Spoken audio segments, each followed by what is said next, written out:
Tiwari ji, Ajay Tiwari ji was born in a Brahmin family in North India, in Uttar Pradesh. He was inspired by his grandfather, Sri Amala Tiwari ji, and his knowledge of Indian scriptures from a very young age. Pandit ji's interest was honed when he was sent to a traditional Gurukul in Banaras or Varanasi to study Sanskrit, Vedic literature under illustrious gurus. Now, Pandit has given me a long list of his teachers. It's very difficult for me to go through the whole list. इनका introduction करते करते 20 minute हो जाएगा मेरे ख्याल से.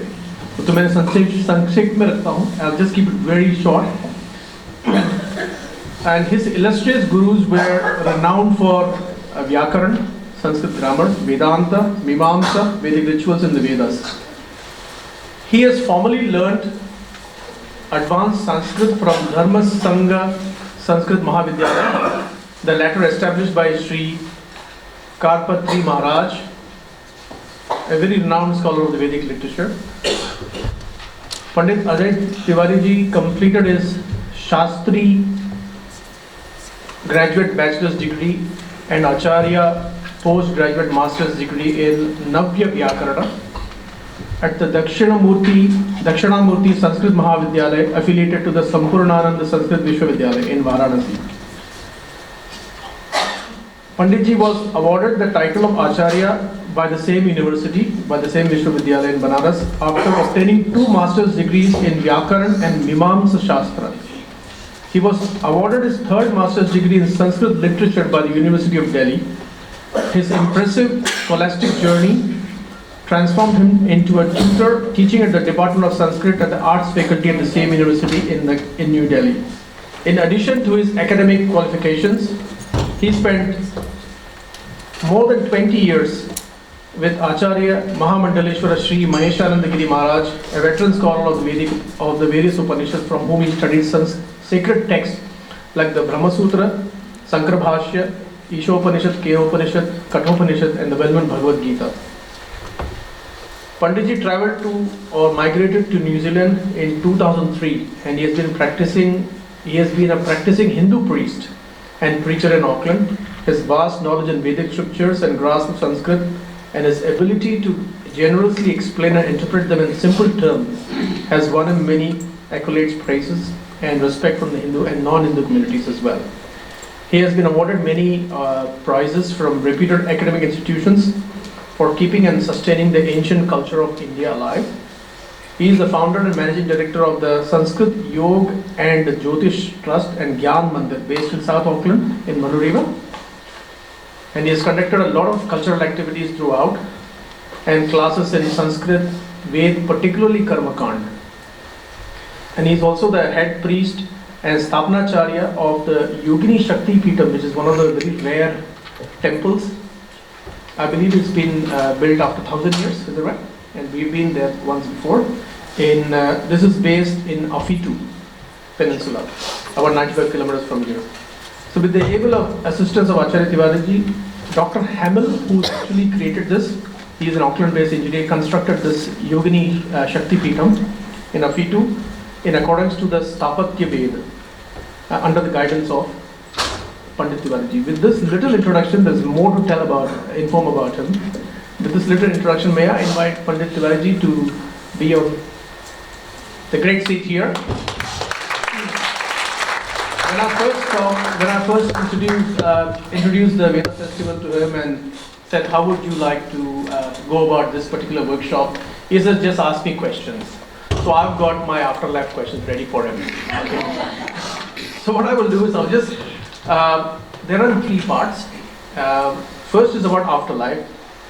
Since Panditji is very well known for the Antyeshti Karma, the funeral rites, he's going to give us some more insight about that as well. And also about the post-funeral rites that we have in our tradition. So these are the 3 main sections.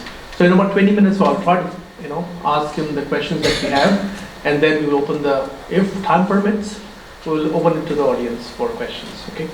So the first set of questions, Panditji, you want to get started by saying something, or should I just get you to answer it straight away? आप बैठ के भी बात कर सकते हैं यहाँ पर. ठीक. तो आपका ये माइक है तो Thank you, Pandit. Acha, the first set of questions, Panditji, is what is afterlife according to Dharma? Why is it important to know about afterlife? And what happens, now this is a very intriguing question, what happens during and after death? And how karma and afterlife are interconnected. So this is your chance to enlighten us. This is the first section. Should I ask you all the questions? It's my question. What do you want? One by one. Okay. What do you do as a Purohit during the last funeral rites, and why do we do Shraddh, Tarpan, and what are these rituals? What happens to those who believe in it? What happens to those who don't believe in it? And what happens if you do it? What happens if you don't do it? Can women do it? So this is the list of questions I've got for you. Mera ho gaya questions. So after Dr. Hope you remember all the questions so you can understand the answer. first about afterlife, what is afterlife? What is it? Yeah. सुविशालं निजं देशं विशालां संस्कृतिं निजां विशालं निज साहित्यं भूयो भूयो नमाम्यहं भूयो भूयो नमाम्यहं भूयो भूयो नमाम्यहं. So after life, try to understand, and my English is not very good because I come from Bhojpuri speaking state from Banaras, but I will try to explain, and I'll do something and you have to do something to understand. So, because I'm not going to make you understand, you have to try to understand what I am going to explain here. So try to understand after life. First understand life. Like you say, student life, teacher life, father life, husband life. Okay. So there are so many lives. So this is life. So first, I would like to say one verse from Gita. This is the this is the 13th verse of Gita, second chapter, and this is very famous. Listen this slok and then try to understand after life. Dehinosmin jatha dehe kaumaram yauvanam yara evam dehantara praptir dhiras tatra namuhyati. You can go home and see 13th number and chapter 2. So, see here, a baby born like 3 kilo, suppose, and how he becomes 300 kilo after some time. So, that is one life, baby life, like newborn baby. If you see your newborn photo and one 5-year-old baby. So, can you see the difference, newborn baby and 5-year-old baby? So, two different look, two different body. When newborn baby changed into 5-year-old baby, 5-year-old baby changed into 25-year-old handsome bold person, and 25-year-old person changed into 50-year-old not bold but bald person, and 50-year-old changed into 90-year-old. So see here. So all those are lives. Life means state. A stage, maybe this body is my stage, my state. So 5-year-old, 25-year-old, 50-year-old, 90-year-old, and if God is merciful, maybe 100-year-old. But who knows? So according to Gita, these are the lives. After life, like baby life, after that, teenager life, after that, young life, after that, old life, after that, bold life, after that, gone. Like again baby life. Punarapi jananam, punarapi maranam, punarapi janani jathareshen. So this is this process. Just keep going, keep going, keep going. What we have to understand, if a mother looks his young boy, 25-year-old young boy, she is not seeing 5-year-old Golu Molu baby in 25-year-old. Does she miss 5-year-old baby? Does she cry for 5-year-old baby? No. She is happy. She looks all those from birth to 25-year long journey in that 25-year-old handsome boy. what Lord Sri Krishna says, like this, Dehinos means I am Dehi, and this is my Deha. Deha means body, Dehi means Atma. So Dehinos means Jatha Dehe Kaumaram Yauvanam Jara. So like we see so many states in this body, like this Evam Dehantara Prapti. What does Dehantar mean? Dehantar means other, different from this body. Like 5-year-old baby body is different from 25-year-old body. Like this, same, nothing difference. After that, old body again becomes small body, small baby. So what we have to understand, this is the progress. Like when 5-year-old baby becomes 15-year-old, we go and say, congratulations, happy birthday to you. He becomes 25-year-old, congratulations, you are 25-year-old now. He got married, congratulations, you got married. And he becomes father, congratulations, you are father now. But next progress, he becomes bald. No one goes and say, congratulations, you got bald. After that, he becomes old. And no one goes, congratulations, you got old now. So this is the progress, like we have to enjoy. Like we enjoyed your all previous lives, like childhood, teenager, young. Like this, enjoy this life too.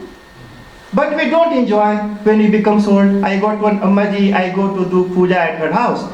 She says, my knees are paining. Always she complains. I told her, Ammaji, God has made so many organs in our life. Like eyes for seeing, ear for hearing, nose for smelling, knees for paining. So enjoy it. Why are you complaining? So this is the states of our lives. According to Gita, the person who understands this, he is wise. And he is never unhappy. And who doesn't understand, he is always unhappy. That's why the next question was, why this is important to know about afterlife. Yes, the Ramji, he is very social person, very handsome person, bored now, and in process to become, so after some time maybe. So the next question, he is asking, why to know that?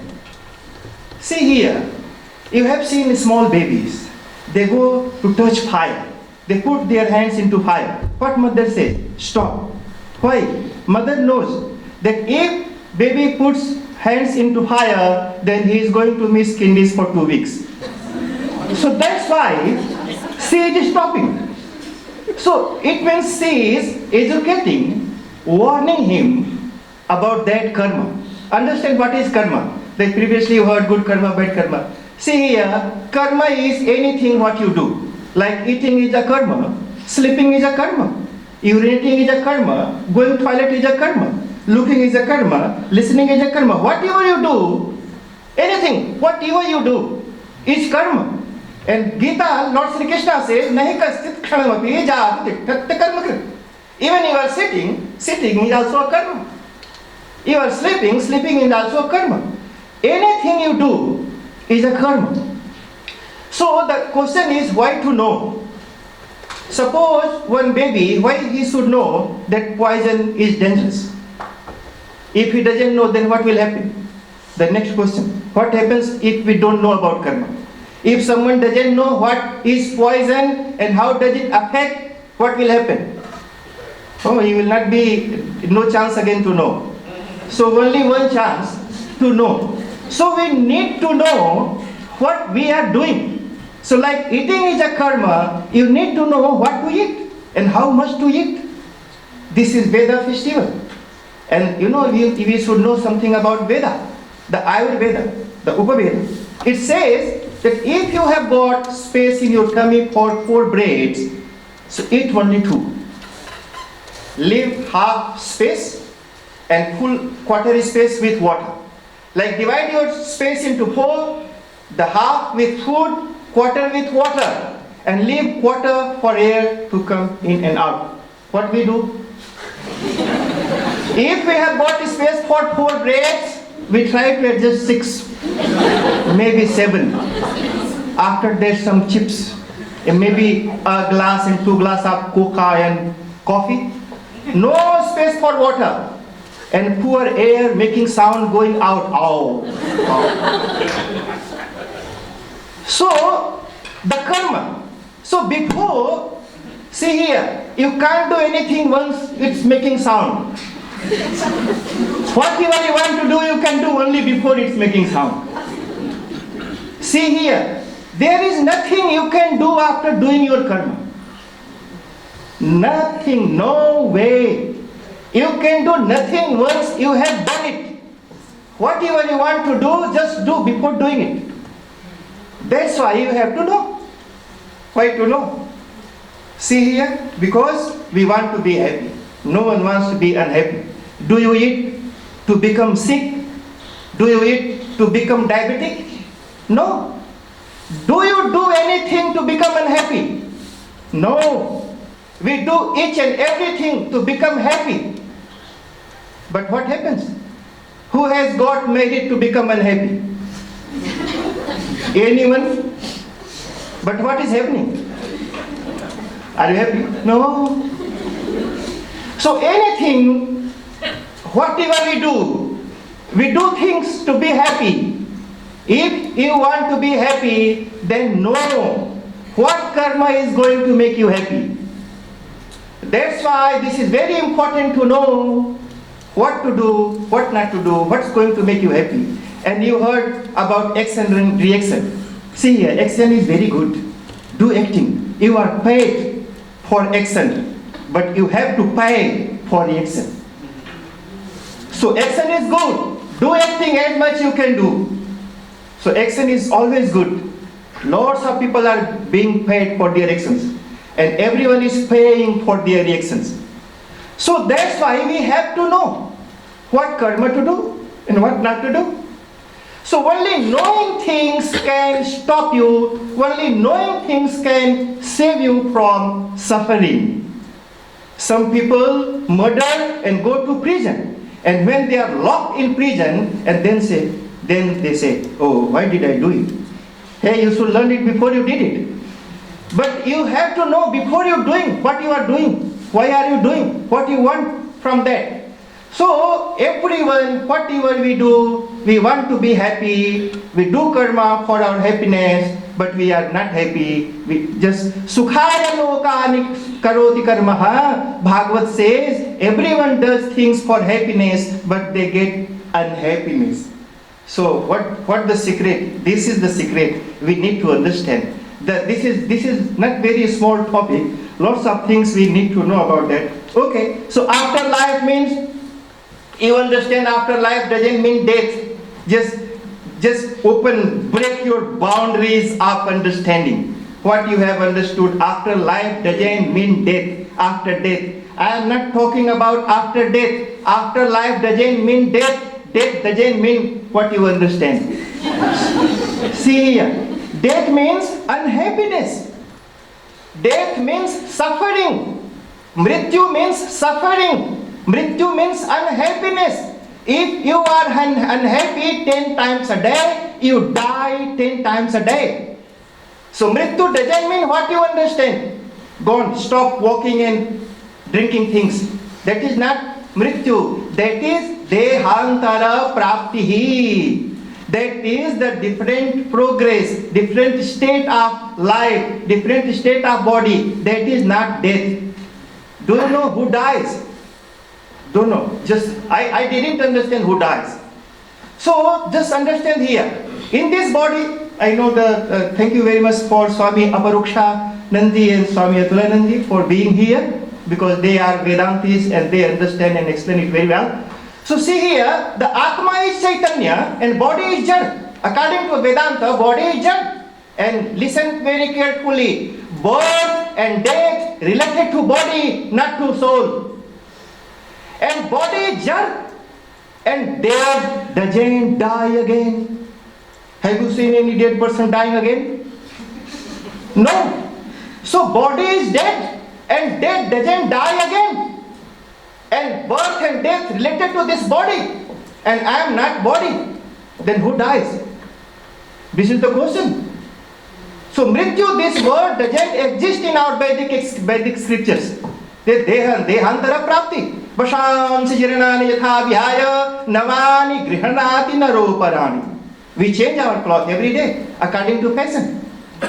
One person in Knut place in Delhi, he was running and he was hiding something. And someone asked, why are you running? He said, I bought a suit for my wife and I am running to give her. Someone said, you can go easily and give it to her. He said, no, if fashion change before I reach home,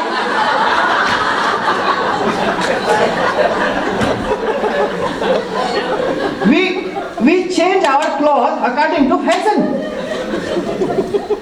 So, if our cloth is not fashionable, we throw it, we change it. Like this Viveki Atma, he thinks my body is not fashionable.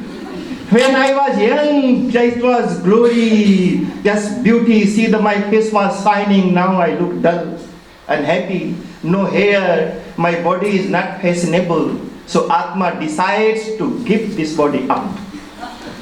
Like throw it, like you throw your cloth. Like this Atma throw this body to get a new, handsome, fashionable body. Maybe taller than me. So when I was young, so I wanted to be big tall. Someone said, just swing, you will be taller.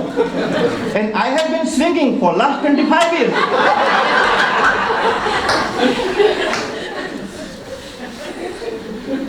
So next question was, why to know about good karma? Why to know karma? Why to know that? See here, why to know the karma? Why this is important to know? So your height, your look, your relatives, your country, your birthplace, everything decided by your karma. I don't decide who will be my parent. Even I am a priest. God didn't ask me, who do you want to choose as your father? If he would have asked me, I would have told Prince Charles. But even he didn't give me chance to ask, to choose. See here, according to your karma, according to my karma, I was given a father, I was given a mother, I have been given a body. Healthy body, sick body, short body, tall body, whatever. Don't complain to other. One person, he is my devotee, I do prayer at home. He always complains about his wife. He said, my wife is Panditji, don't ask. I said, okay, I am not asking. I am not asking. Again he is saying. He said, just I am thinking of just leaving and just going away. Just I don't want to live together. I said, why? And listen one thing before you leave. See here, your wife is fruit of your previous karma. What you have done? If you take loan, mortgage from bank, and without paying, you run away, what will happen? So like this, your wife is like a mortgage.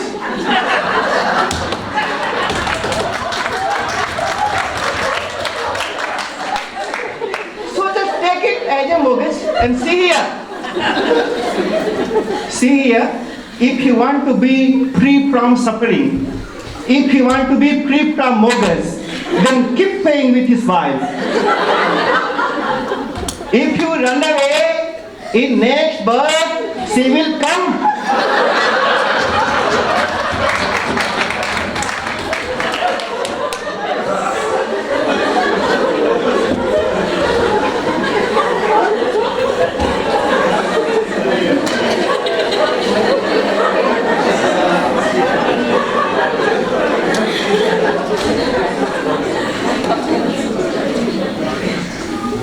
In next birth, he will have to pay. She will come with compound interest. That's why you need to know about your karma. If you know this sea is fruit of my previous karma, then you will not complain. You will enjoy it. You are not enjoying because you think she has been imposed. No, she has been invited by your karma. So anything, that's why we need to know about our karma. The karma means anything, what you do, breathing, sleeping, anything. Okay, so why this is just I'm touching the answer, and I hope you understand. So, yeah.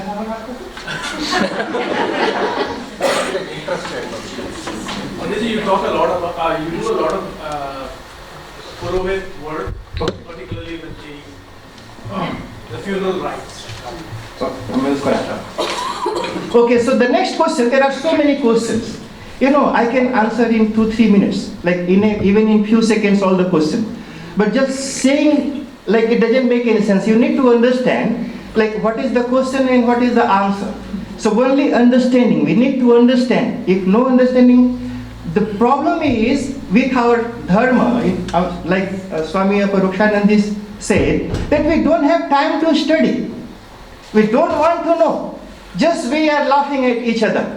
He is doing that, he is doing that, she is doing that, but we don't want to do anything. We don't want to study, don't want to spend any time. Okay, so his next question, why do we do Shraddham, Tarpan, Brahman Bhojan? Like he invite priest, Brahman like me, and they come and then you feed them with delicious food, whatever they want. And some people doubt, like is Brahmana's tummy like letterbox? Like you post it here and it will be delivered to your forefather somewhere else. So some people, like those people who don't get to eat, they feel jealous with us. And then they say like that. But we enjoy. Even they feel jealous, we enjoy. If someone invite for food, then we enjoy. Don't bother about anything what happened after eating. This is the tradition, Banarsi tradition. You know, they don't leave any space in their tummy unless they are full. I remember one incident when young boy went to eat food and his father asked his daughter-in-law to make bed ready. She asked why? He is going to eat food and you are asking me to make bed ready for him. He said this is our tradition. She couldn't understand. He went to eat and eat as much as he could. And after that they phoned her, oh just bring the bed. So people run from here with bed, old people. And the old person, he was there with very small capsule called hajmola. Like when you eat, it digests your food, very small size. And he was going there with that small tablet. On the way, just they meet each other and father said, son, just take this small tablet and this will digest your food in your tummy. Son said, my dear father, if I would have space for this small tablet, I would have taken one more laddu. So the food here, understand who do you do Shraddha for? Who do you do Tarpan for? So before I answer this question, need to understand who died. Okay, so as I was